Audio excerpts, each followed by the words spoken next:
দর্শক, ফিরে এলাম ৭১ মঞ্চে। আবারও আমরা ডক্টর ইউনূস গ্রামীণ ব্যাংক বিতর্ক নিয়ে কথা বলছি। আমরা এর আগে কথা বলছিলাম সংশোধনীর অবস্থা এবং অনিয়মগুলো কি মাপের তা নিয়ে।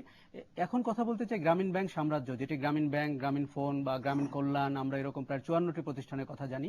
এর মালিককে ডক্টর ইফতেখারুজ্জামান, আপনার মতে কি? কারণ এটি নিয়ে গভর্নমেন্ট কিন্তু খুব কনসার্ন। তারা বলছেন যে তারা জানতে চান ফান্ড কোত্থেকে এসছে, আয়কর দিয়েছে কিনা, এর ডিভিডেন্ড কোথায় যায়।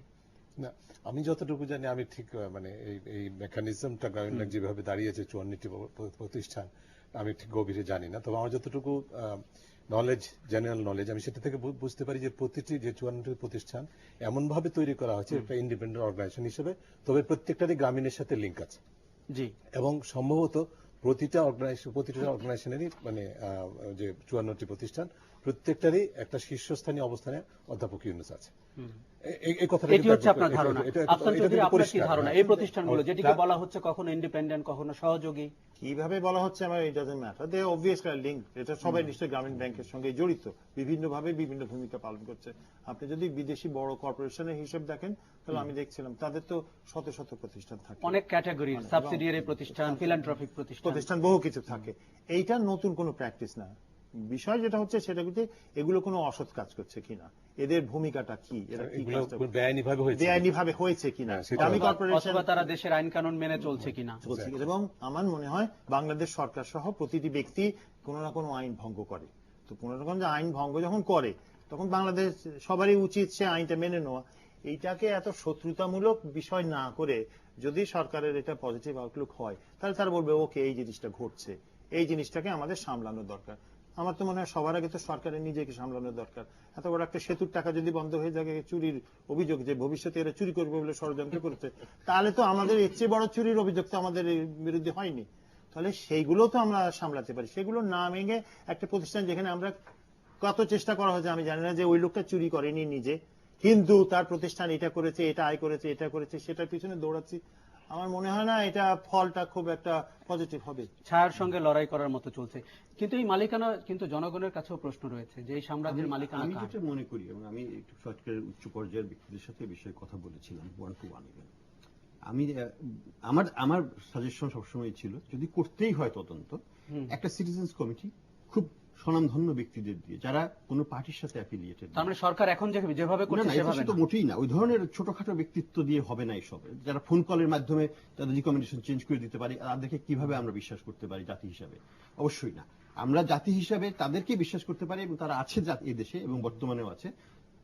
তাদেরকে দিয়ে যদি আমরা একটা কমিশন করতে পারি এবং বলতে পারি যে এই কমিশন আপনি দেখেন এটা সর্বজন গৃহীত, মানুষের কাছে কিছু প্রশ্ন করবে, এটা একটা নিরপেক্ষ তদন্ত, এবং তাদের যদি রিকমেন্ডেশনের ভিত্তিতে সাজেশন আসে, আমি মনে করি যে সাজেশন তো আসতেই পারে, ভুল ত্রুটি তো হয়ে থাকতেই পারে, এবং সেই বিচ্যুতি যদি আমরা দূর করে জিনিসটাকে আরো সলিড গ্রাউন্ডে এস্টাবলিশ করে দিতে পারতাম, সেটি ভালো সরকারি পন্থা হিসেবে আরো অনেক ভালো। এই সাম্রাজ্যের মালিকানা নিয়ে আপনার অবস্থান কি?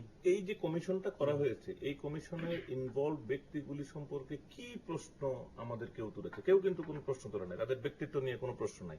আমাদের এই যে আমরা পদ্মা ব্রিজের কথা, পদ্মা ব্রিজের কমিটিতে যে দুইজন বাংলাদেশি ব্যক্তিত্ব ছিলেন, তাদের চেয়ে বেটার ব্যক্তিত্ব বাংলাদেশে আছেটাকে, তারপরেও তো আমরা পদ্মা ব্রিজের দুর্নীতির অভিযোগ থেকে মুক্তি পাইনি। বাংলাদেশে কিন্তু এর সমাজের ভেতরে জামিলুর রেজা চৌধুরী আইনুন নিশাত থাকবে, তারপরে আমরা রাষ্ট্রের কোন লোকটাকে পাবো নিশ্চিত করার জন্য। সুতরাং আপনি যে কথা বলছেন, এখন যে ব্যক্তি তাদের ব্যাপারেও কিন্তু প্রশ্ন নাই। এই যে গ্রামীণের ব্যাপার, এই যে কোম্পানির মালিকানা, আমরা সবাই বলছি যে উনি তো মালিক হয়ে যান নাই। এখন দেখেন, একটা বড় বিষয়ে ব্যক্তি মালিকানা, ব্যক্তির নামে একক নামে হওয়ার ব্যাপারটা গৌণ। এটা তার কন্ট্রোলে উনি নিয়েছেন কিনা, দ্যাট ইজ মোস্ট ইম্পর্টেন্ট। আমরা দেখতে হবে কন্ট্রোল টাকা। এই যে $2.5 বিলিয়ন এই গ্রামীণ ফোনের শেয়ার, এটার কন্ট্রোলটা ওনার 35%। 35%ই হচ্ছে $2.5 বিলিয়ন। উনি বলতে কি ব্যক্তি? উনি ব্যক্তি, ওনার control.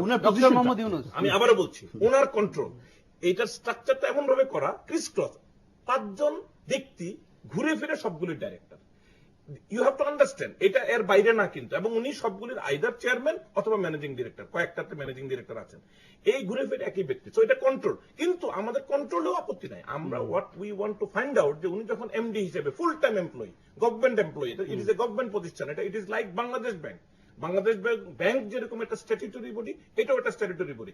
It was Yunus's choice to become a government organization. It was not our choice. He could have built it like BRAC or ASHA or Proshika. He didn't. He wanted to be a government organization. He wanted to be a government employee in the status of a managing director of a particular bank.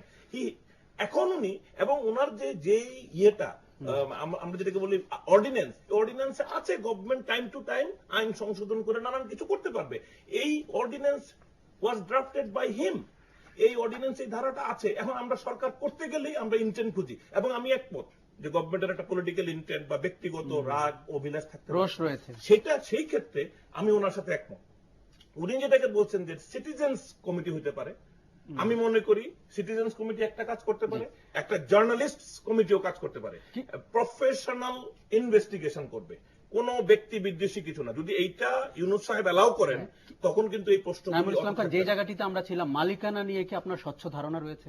মালিকানা নিয়ে আমার অবশ্যই একটা মোটামুটি ধারণা আছে। এই ধারণাটা উনিই দিয়েছেন। সেই ধারণাটা কি ওনাদের ধারণার সাথে না মেলে? আসলে ওনারা হয়তো এই বইটাই পড়েন, এটা ইউনুস সাহেবের লেখা বই।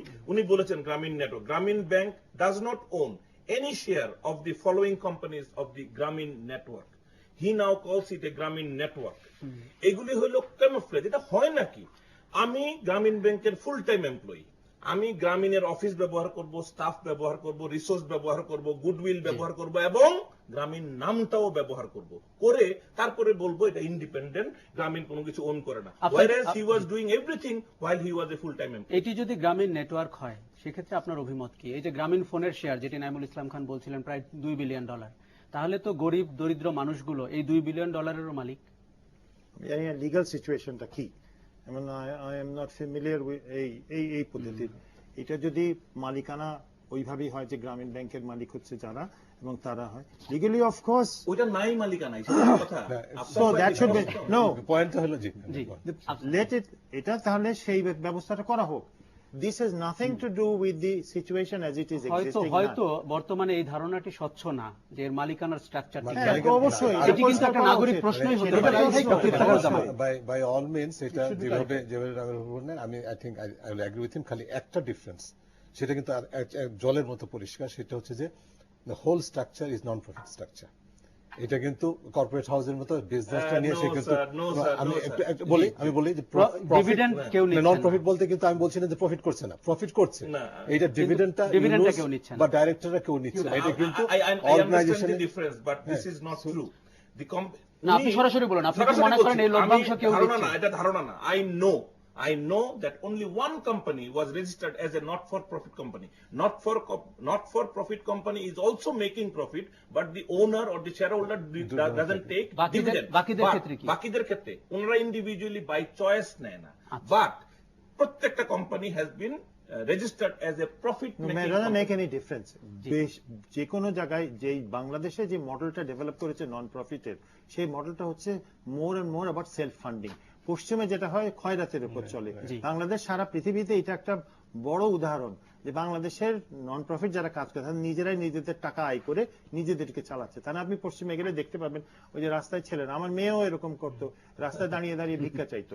ভিক্ষার মডেল থেকে সরে আসে নিজের টাকায় প্রতিষ্ঠান চালানোর একটা বড় একটা অর্জন, সেটাকে স্বচ্ছতা দিতে হবে। আই ফুলি এগ্রি, সেটাকে পরিষ্কার করতে হবে। কিন্তু যেই ভাবে বাংলাদেশ সরকার আগাচ্ছে, না হবে স্বচ্ছতা, না হবে অবস্থা, এবং কোনো দিকেই যাবে না, কারণ সরকারের নিয়ত ভালো না। আমরা যদিও নিশ্চিত হতে পারলাম না যে 86 লক্ষ গরিব দরিদ্র মহিলা এর মালিকানা নিশ্চিত হলো কিনা, এই আলোচনা হলো না, তবে ভবিষ্যতের জন্য আমরা রেখে দিচ্ছি। আমি বলি 86 লক্ষ যদি আইনত ভাবে 86 লক্ষ মালিককে এইটার মালিকানা দেওয়া যায়, absolutely দিতে হবে। We need the system, but সেই সিস্টেমটা ক্রিমিনাল অ্যাক্ট না। এবং অলসো গ্রামীণ যেটা প্রফেস করছে, প্রফেসর যেটা প্রফেস করছেন, বলছেন আমাদেরকে এই অর্থে এই 54টা অর্গানাইজেশনের মুনাফার মালিক কিন্তু এই 86 লক্ষ। Of course, এটা অন রেকর্ড থাকলো স্টেটে ভাই। yes. মানে আমি বলছি তুমি আপনাকে যেটা অন বলছো রেকর্ড আরেকদিন দেখাই দিব, ইউনূস সাহেব এখন এটা অস্বীকার করেন। তবে I tell you. আমরা বলবো এটা আমাদের না, expectation। এটা অস্বীকার না, নাই, আচ্ছা, নাই, সোশ্যাল বিজনেস এবার আরেকটু ভিন্ন প্রসঙ্গে আসতে চাই, সেটা আপনাকে দিয়ে শুরু করি। মালিকানা যদিও ভবিষ্যৎ বলতে পারবে কার, আমরা নিশ্চিত জানি যে গ্রামীণ ব্যাংক নিয়ে সমস্যা হলে উনি বলেন 86 লক্ষ মহিলার সমস্যা, তাহলে মালিকানাও নিশ্চয়ই 86 লক্ষ মহিলার, আমরা দেখবো সেটি। কিন্তু আয়কর নিয়ে যে বিতর্কটি হচ্ছে, যে গভর্নমেন্ট যেভাবে বলছেন যে 60 বছরের পরে উনি যা আয় করেছেন, প্রবাসী আয় যা করেছেন, তার কোম্পানিগুলো আয়কর দিয়েছে কিনা, এই বিতর্ককে আপনি কিভাবে দেখেন? যাকে দেখতে না পারে তার চলন বাঁকা। কাজেই আমি দুর্ভাগ্যজনক, কিন্তু বেশিরভাগ ডেভেলপিং কান্ট্রিতেই এই একটা ইনস্ট্রুমেন্টকে ব্যবহার করা হয় রাজনৈতিক উদ্দেশ্যে, এবং এটা তার ব্যতিক্রম বলে নয় বলে আমার ধারণা। এবং সামরিক সরকার এলে আরো জমে ওঠে। সব সরকারই করেছে, এবং সেটা আওয়ামী লীগের এগেন্স্টে করেছে, বিএনপির এগেন্স্টে করেছে, আওয়ামী লীগপন্থী ব্যবসায়ীদের প্রতিষ্ঠিত করেছে, বিএনপি ব্যবসায়ীদের এগেন্স্টে করেছে, এবং সবার বিরুদ্ধে করা হয়েছে। যাই হোক, সেই বিরুদ্ধে নাই গেলাম, আমি সেই অ্যাঙ্গেল থেকে এটাকে দেখছি। তবে আমি যেটা মনে করি যে ভুল ত্রুটি হয়ে থাকতে পারে, কারণ আয়কর দিতে যে আমি নিজে ব্যক্তিগতভাবে জানি আমরা সবাই ভুল করে থাকি, অথবা আমরা অনেকে সুযোগও নিই।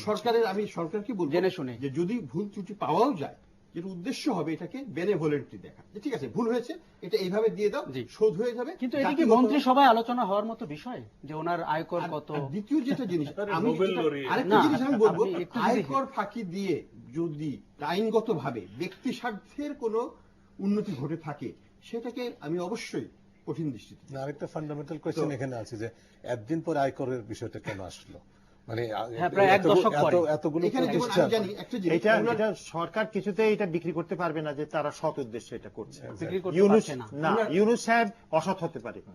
ইউনূস সাহেব could be a dishonest person.